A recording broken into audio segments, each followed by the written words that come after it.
Well, after a decade of debate and 3 unsuccessful attempts, the government has finally all but delivered a price on carbon. Somewhat dramatically, Tony Abbott sworn what he calls a pledge in blood to overturn it.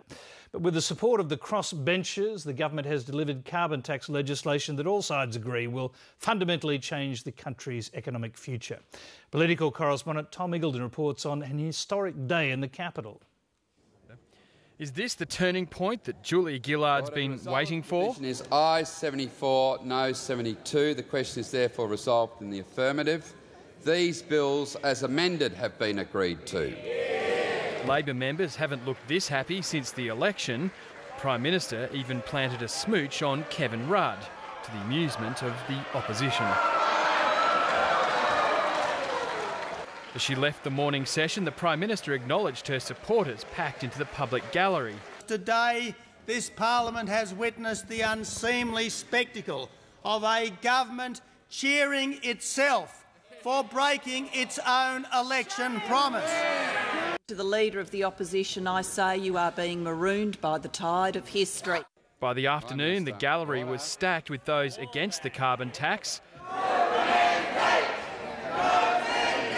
chanting "No mandate, democracy is dead," and interrupting the Prime Minister. Several waves of protesters were kicked out, more moved in to replace them. But if there's anybody else in the gallery that wants to get something off their chest, do it now and then leave by themselves. It was then the opposition leader's turn to play to the public gallery. We know because we hear people in this very Parliament, people are angry. People are angry, Mr Speaker, because they have not been treated with respect. The government accuses the opposition of fighting dirty. But the obligation that comes with sitting in this Parliament is not to agree with everyone who raises their voice. It is to do the right thing for the nation's future. That is what this House of Representatives has done today.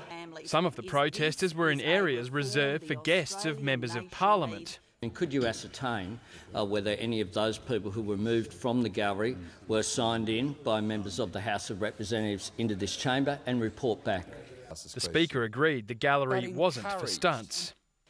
So please tread carefully. All I am saying that there is a responsibility for those that sign people in for their behaviour. There did seem to be a level of coordination between the opposition and the protesters, who unfurled this banner as they continued chanting outside. Sadly, tyranny has come to Australia this day.